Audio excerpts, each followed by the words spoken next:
ನಾನು ಹಿಂದುಳಿದ ವರ್ಗದ ಬೆಂಗಳೂರು ಮಹಾನಗರ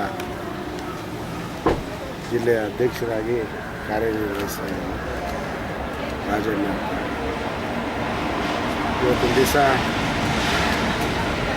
ಅತ್ಯಂತ ಸಂಭ್ರಮ, ಅತ್ಯಂತ ಈ ರಾಜ್ಯಕ್ಕೆ ಸಿಗದಂಥ ಅಪಾರ ಕೊಡುಗೆಯನ್ನು ನಮ್ಮ ಕಾಂಗ್ರೆಸ್ ಪಕ್ಷ ಸೋನಿಯಾ ಗಾಂಧಿ ಅವರು ಕೊಟ್ಟಿದ್ದಾರೆ.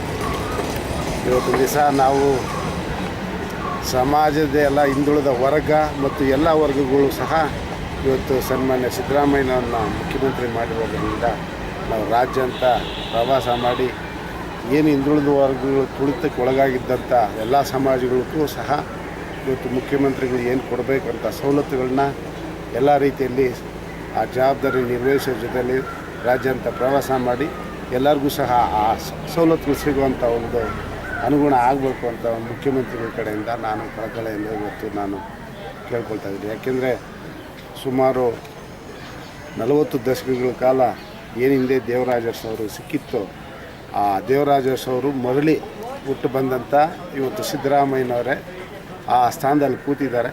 ಆ ಸ್ಥಾನದಲ್ಲಿ ಹಿಂದೆ ಏನು ಸಿಕ್ತೋ ಎಲ್ಲ ವರ್ಗಗಳಿಗೂ ಅದೇ ರೀತಿ ಸಿಗಬೇಕು, ಹೆಚ್ಚಿನ ರೀತಿ ಇನ್ನೂ ಅವ್ರಿಗಿಂತ ಹೆಚ್ಚಿನ ರೀತಿ ಸವಲತ್ತುಗಳನ್ನ ಸಿಗಬೇಕು ಅಂತ ನಾನು ಇವತ್ತು ಅಪೇಕ್ಷೆ ಪಡ್ತೇನೆ. 40 ವರ್ಷಗಳ ದೇವರಾಜ ಅರಸರ ಆಳ್ವಿಕೆ ನಂತರ ಹಿಂದುಳಿದ ವರ್ಗಕ್ಕೆ ಒಬ್ಬ ಮುಖ್ಯಮಂತ್ರಿ ಸ್ಥಾನ ಸಿಕ್ಕಿದೆ ಸರ್. ಹಿಂದೆ ಸಿಕ್ಕಿತ್ತು ಧರ್ಮಸಿಂಗ್ ಅವರು, ವೀರಪ್ಪ ಮೊಯ್ಲಿಯವರು, ಬಂಗಾರಪ್ಪನವ್ರದ್ದು. ಆದರೂ ಈ ಥರ ಒಂದು ಅವರಿಗೆ ಹೆಚ್ಚಿನ ರೀತಿ ಕಾಂಗ್ರೆಸ್ ಪಕ್ಷದಿಂದ ಕೊಟ್ಟಂಥದ್ದು ಸಿದ್ದರಾಮಯ್ಯನವ್ರಿಗೆ ಇವತ್ತು ಭಾಳ ಶಕ್ತಿ ತುಂಬುವ ಅರ್ಥವಾಗಿ ಇವತ್ತು ಕೊಟ್ಟಂಥದ್ದು. ಇವತ್ತು ರಾಜ್ಯದಲ್ಲಿ ಮಿಂಚಿನ ಸಂಚಾರ ಮಾಡೋಂಥ ಒಂದು ಸಂದರ್ಭ ಇದು. ಅದಕ್ಕಾಗಿ ದೇವರಾಜ ಅರಸು ಅವರು ಏನು ಮಾಡಿದ್ರಲ್ಲ ಆ ಹೆಸರನ್ನೇ ಇವರು ತಗೋಬೇಕಾಗುತ್ತಾರೆ. ಹಿಂದೆ ಮಾಡಿದಂಥವ್ರು ಬಂಗಾರಪ್ಪನವರು ಮಾಡಿರ್ಬೇಕು, ಅದಕ್ಕಿಂತ ಹೆಚ್ಚಿನಾಗಿ ಇವರು ಕೆಲಸ ಮಾಡೋಂಥ ಒಂದು ಚಾಣಕ್ಯರು. ಆ ಸವಲತ್ತುಗಳನ್ನ ಯಾವ ವರ್ಗಗಳು ಸೇರಬೇಕೋ ಅದನ್ನು ಸೇರಿಸ್ತಾರೆ ಅಂತ ಖಂಡಿತವಾಗಿ ನಾವು ಆ ಒಂದು ಆಶಾದಾಯಕ ನಮಗೆ ಸಂಪೂರ್ಣವಾಗಿ ಇದೆ ಸಿದ್ದರಾಮಯ್ಯನವ್ರ ಮೇಲೆ ನಂಬಿಕೆ. ಒಟ್ಟಾರೆ ಸಿದ್ದರಾಮಯ್ಯನವರ 40 ವರ್ಷ ಸಾಧನೆ ಮತ್ತು ಹೋರಾಟದ ಪ್ರತಿಫಲವಾಗಿ ಇವತ್ತು ಕಾಂಗ್ರೆಸ್ ಅವರಿಗೆ ಮುಖ್ಯಮಂತ್ರಿ ಸ್ಥಾನ ಕೊಟ್ಟಿದೆ. ಹೌದೌದು, ಅದನ್ನು ಯಾರು ಹೇಳ್ದಿರಿ ಇರೋಕ್ಕಾಗಲ್ಲ. ಸಾಧನೆ ಅವರ ಹೋರಾಟ ಅವ್ರಿಗೆ ಸಿಕ್ಕಂಥ ಫಲ ಇವತ್ತು ಕಾಂಗ್ರೆಸ್ ಪಕ್ಷದಿಂದ ಸಿಕ್ಕಿದ್ದಂಥ ಫಲ ಅವ್ರಿಗೆ. ಬೇರೆ ಪಕ್ಷಗಳಲ್ಲಿ ಹೋರಾಟಗಳು ಮಾಡಿದ್ರು, ಆದರೆ ಏನು ಪ್ರಯೋಜನ ಆಗಲಿಲ್ಲ. ಹಿಂದೆ ಜನತಾ ಪರಿವಾರದಲ್ಲಿ ಮಾಡಿದ್ರು.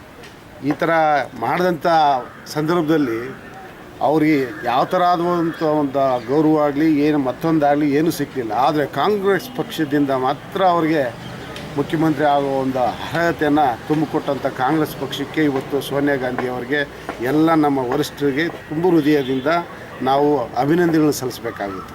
ಅಂದರೆ ಅದಕ್ಕೆ ನ್ಯಾಯ ಸಲ್ಲಿಸ್ತಾರೆ ಡೆಫಿನೆಟ್ಲಿ, ಖಂಡಿತ. ಅದಕ್ಕೆ ಕೊಟ್ಟಂಥ ವರಿಷ್ಠರಿಗೆ ಗೌರವಕ್ಕೆ ನಮ್ಮ ಸಿದ್ದರಾಮಯ್ಯನವರು, ನಾನು ಹಿಂದೆ ಹೇಳಿದೆ ದೇವರಾಜ ಅರಸು ಅವರ ಏನು ನಡಿಗೆ ಇತ್ತೋ ಅದನ್ನು ಒಂದು ಹೆಜ್ಜೆ ಮುಂದೆ ಹೋಗಿ ಆ ಕೆಲಸವನ್ನು ಪೂರೈಸ್ತಾರೆ ಅಂತ ನಂಬಿಕೆ ನಮ್ಮೆಲ್ಲರಿಗೂ ಇದೆ.